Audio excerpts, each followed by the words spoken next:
Nos sensibilizarmos com a situação de um assassino condenado à morte não é uma tarefa muito fácil. Mas também pode ser angustiante acompanhar os seus últimos passos em direção à execução. Conheça agora os últimos minutos de 7 assassinos no corredor da morte. Deixe o seu like, se inscreva no canal e ative o sininho antes que receba a pena capital. Eu sou o Boco, seja bem-vindo ao canal Fatos Desconhecidos.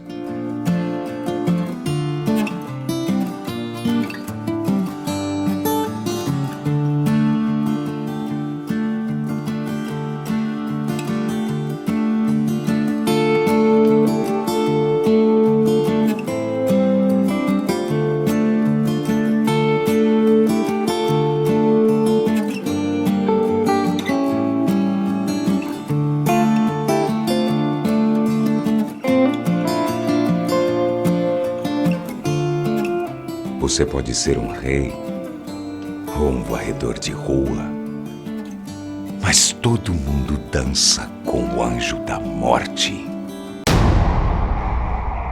Estas foram as últimas palavras de Robert Alton Harris, condenado por matar 2 adolescentes e executado na câmara de gás em 21 de abril de 1992 nos Estados Unidos.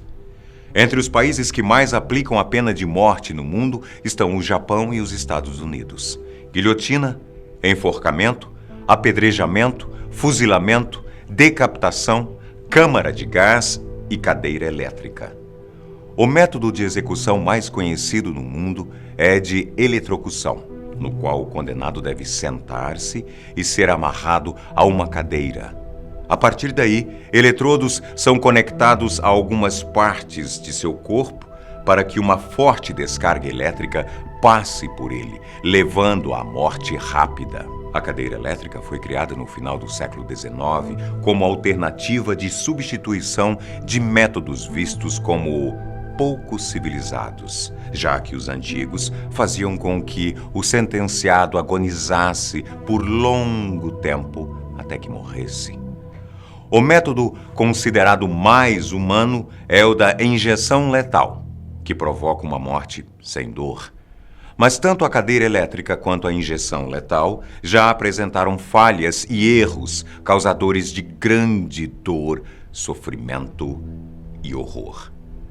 Um jovem de 17 anos sobreviveu ao choque de 2.500 volts no ano de 1946 nos Estados Unidos. Já Romel Broom foi condenado em 1984 por sequestrar, estuprar e matar uma adolescente de 14 anos. Após 25 anos no corredor da morte, chegou o momento de sua execução por injeção letal.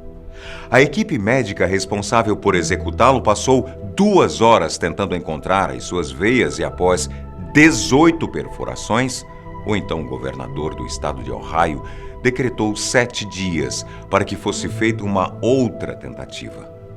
A defesa de Broom recorreu à justiça, mas a Suprema Corte do Estado recusou os argumentos. Mesmo merecendo uma punição severa, a morte normalmente é dolorosa tanto para quem passa por ela quanto para quem a assiste. Os últimos minutos de Randy Woods foram chocantes, não somente pela morte em si, mas por sua atitude final diante disso. Ele era usuário de drogas injetáveis desde os 13 anos de idade e foi condenado por matar e tocar fogo no corpo de uma mulher enquanto estava sob efeito das drogas. Apesar de ter dito não se lembrar de nada, o corredor da morte tornou-se o destino certo desse homem. Suas últimas palavras foram dedicadas à sua vítima. Eu sinto muito pela vítima e pela família. Eu gostaria que houvesse algo que eu pudesse fazer para dar tudo certo. E fez. Após anos de uso de drogas injetáveis, os técnicos responsáveis pela execução de Woods tiveram dificuldades para achar suas veias e aplicar a injeção letal. Diante disso, soltaram-lhe uma das mãos e ele os ajudou a injetar a substância que lhe levou ao fim. Joe Arridy mais conhecido como o prisioneiro mais feliz no corredor da morte, por ter a mentalidade de uma criança de 6 anos de idade e que parecia nunca ter entendido bem a gravidade da pena que carregava. Arridy foi condenado à pena capital por matar um jovem de 15 anos e uma menina de 1 ano de idade. Durante seu tempo de espera pela execução, ele brincou com brinquedos que lhe deram no presídio e seu favorito era um trenzinho. Completamente alheio ao que lhe ocorria naquela circunstância da vida, Arridy foi perguntado por um vizinho de cela se ele lhe daria o trem quando partisse, mas ele negou e disse que levaria o brinquedo consigo. Tempos depois, o diretor da instituição deixou que ele entrasse na cela do vizinho para brincar. E ao terminarem, ele prometeu ao colega que lhe deixaria o brinquedo. Se eu for, sim, eu dou meu trem para Agnes. Nem nos últimos minutos o homem conseguiu entender o que estava acontecendo. Nem mesmo compreendeu o último abraço e o desespero de sua mãe, ou quando caminhou em direção aos guardas que lhe esperavam na porta da câmara de gás. George Steiny Jr., o mais jovem na cadeira elétrica no século XX. Em 1944, 2 meninas brancas, uma de 8 e outra de 11 anos de idade, foram espancadas com uma barra de ferro até a morte em Alcalá, uma cidade segregada da Carolina do Sul. Depois que os corpos foram encontrados, uma idosa ligou para a delegacia informando que o culpado pelas mortes era seu neto de apenas 14 anos. O adolescente negro, George Steiny Jr., conduziu os policiais até o local do crime e lhes mostrou a arma que teria usado, dizendo: "Sinto muito, eu não queria matá-las." O julgamento durou pouco mais de 2 horas, sem qualquer testemunha ou evidência que o ligasse ao crime. Após 81 dias na prisão, o garoto foi levado à cadeira elétrica. Ele era tão pequeno e franzino que foi necessário colocar uma Bíblia para que se sentasse em cima e então pudesse alcançar o capacete. Até as correias eram grandes demais para prendê-lo à cadeira. Enquanto a descarga elétrica percorria seu corpo, ele convulsionou fortemente. E antes que morresse, a máscara que cobria seu rosto caiu, mostrando seu choro e a expressão de terror do garoto em seus últimos segundos de vida. Em 2014, as investigações feitas após a reabertura do processo concluíram que a confissão de George Steiny Jr. foi coagida e que sua condenação foi injusta. Nas últimas horas de vida, os sentenciados à morte normalmente pedem algo que gostariam muito para sua última refeição. Mas Ricky Ray Rector deixou sua última refeição para depois. O homem que viveu anos de sua vida entre as celas e o crime foi condenado em 1981 a nunca mais sair das grades. Ele atirou contra 3 pessoas na entrada de um clube noturno, matando uma delas. Ricky se entregou à polícia, mas mesmo assim lhe deram um tiro na cabeça que lhe tirou grande quantidade de massa encefálica, o suficiente para lhe fazer perder completamente a sanidade mental. Depois disso, o homem passou a se comportar como uma criança, gritando aterrorizado todas as vezes em que as luzes eram apagadas, fazendo perguntas insistentes sobre cães, pulando na cama e dizendo aos outros que estava caçando índios. Para a última refeição, Ricky pediu bife, frango e torta de nozes, mas não comeu a torta. Enquanto seguia para a execução, ele disse ao guarda que o acompanhava que tinha deixado a torta para mais tarde.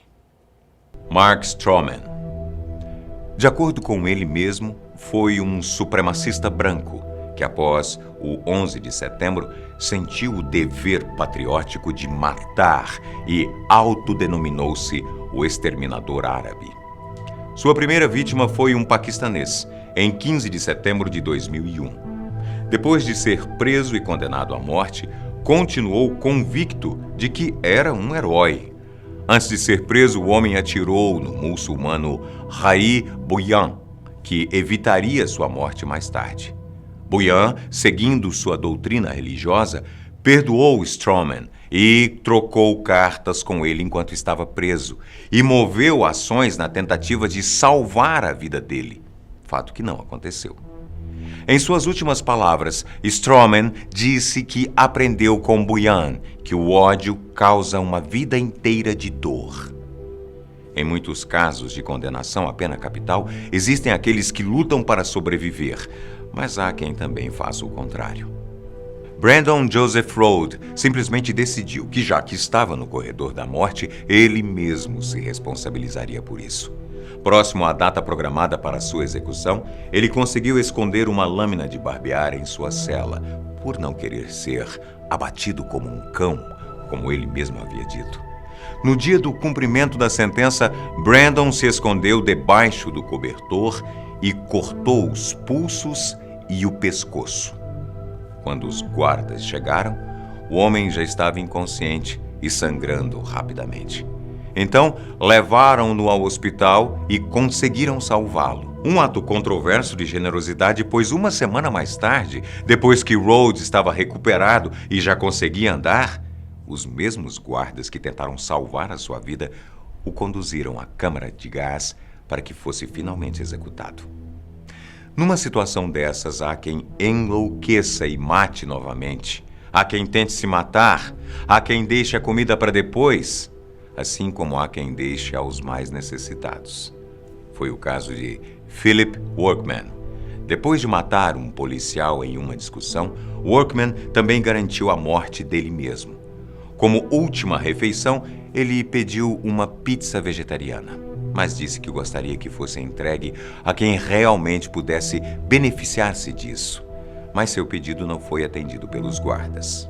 Donna Spangler, uma mulher que soube do último desejo de Philip, decidiu que faria a vontade do homem e, mesmo após a sua execução, levantou fundos e fez a doação de 150 pizzas para uma missão de resgate em nome de Philip Workman. Deixe os seus comentários aqui embaixo. Um grande abraço, até o próximo vídeo.